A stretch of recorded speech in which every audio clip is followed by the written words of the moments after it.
All right, today we're with Dave Shaw, and this is his 1937 Spartan Executive. What can you tell me about the aircraft, Dave? Well, this is serial number 6. So this is the oldest one that's still flying. They built about 34 of them, and there may be a dozen or so left flying in the world. So this is the oldest one. The EAA museum has serial number 2, but it's not flying. So what type of engine does it have? it has a Pratt & Whitney R985. That's a 450 horsepower supercharged 9-cylinder. So it is supercharged, and the design of the engine? It's what can you tell me about it? It's piston, or it's it's a nine-cylinder. Get a better look at it here. 9-cylinder radial. Pretty typical radial engine layout. So yeah, because it's supercharged, it does good up at high altitude. The higher you go, the more it likes it. So does this aircraft has spark plugs? It does, yes.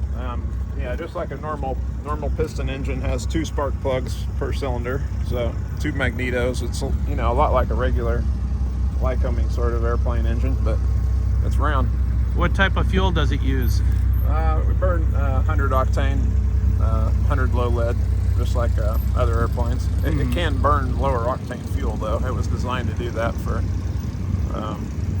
back during the war, so that it didn't use the higher octane fuel that the fighters needed. Is this a Hartzell prop? The Cine No, it's a Hamilton standard, I believe. All metal? Is it all metal? Yes, all metal, controllable pitch, constant speed propeller. What would she do in the cruise? Do you have miles per hour probably in your system, or is it knots? It is knots, but it'll do about 160 or so, cruising at maybe 65 or 70% power. Depends on the altitude. But she moves right along. Yeah, it does. How many? So, what's the capacity? 6 people on board? No, just 4. So it was, it was designed as sort of the executive transport of the day. So it was as fast as any fighter or airliner in 1936. So. Could you give us a peek inside the cockpit? Yeah, of course.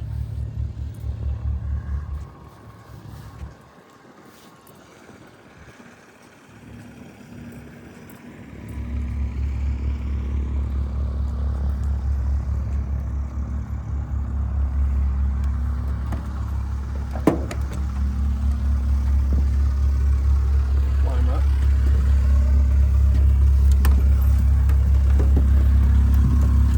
May I climb in? Sure.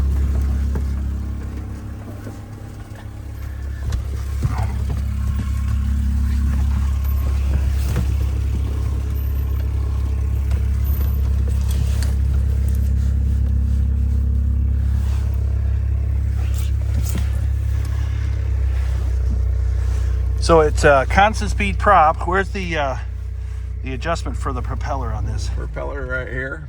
So, yep. They generally cruise along at about 1900 RPM. So, prop's not turning too fast, so it's pretty quiet. Actually runs very smooth. It was sort of like the turbine engine of its day. It's got vacuum operated flaps. So wing flaps, and then there's also kind of a center flap that's acts more like a speed brake. Where does the center flap come out? Above the aircraft, above the fuselage? Below the fuselage in the middle there. Oh wow! I can show you outside.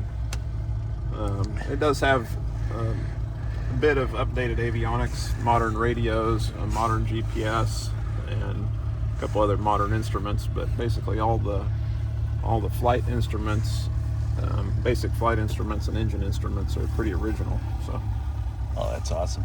So do you use, when you fly around, do you use your NC tail number, or do you have a different tail number? Yeah, now that 2 Lima Lima there is an old tail number that was owned by someone that used that, but now we use the 17601 number. Oh, that's awesome. Do people, the controllers, get excited when you use a November Charlie tail number? Not really. No. Oh, this is wonderful. Thank you so much for letting us check it out, Dave. What's this handle over here? Absolutely. So this is the emergency gear extension. So the main landing gear is retractable. That's operated by an electric motor under the floor here that drives a chain and cable system out to the landing gear. But if the motor fails, then you can disengage the motor and crank the gear down. Is it hydraulic, the gear extension, or is it mechanical? No, it's all mechanical that's driven by an electric motor. So it's all chains and cables.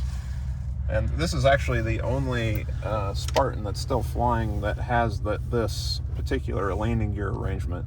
The rest, the newer models were actually changed to a different system. So we spent quite a bit of time in the annual sort of learning how all that works and re-rigging it. So, what can you tell me about? This is obviously a newer radio. What type of radio you have it? Yes, those are just comm radios, Garmin radios, and there's a Garmin GPS there as well. So, is that 215? What type of Garmin is that? Do you know? I forget what that is, 295 or something, I believe, but that's awesome. Hopefully people can see. I can't really tell if the video is coming out very good, but look at this epic panel. So awesome. Yeah, so it's it has a pretty cool machine. So it's DC, right? Is electric is DC? Yes, there's a battery. It's a 12-volt system. Like does the engine charges the DC system? It does, yeah. There's a generator on the engine.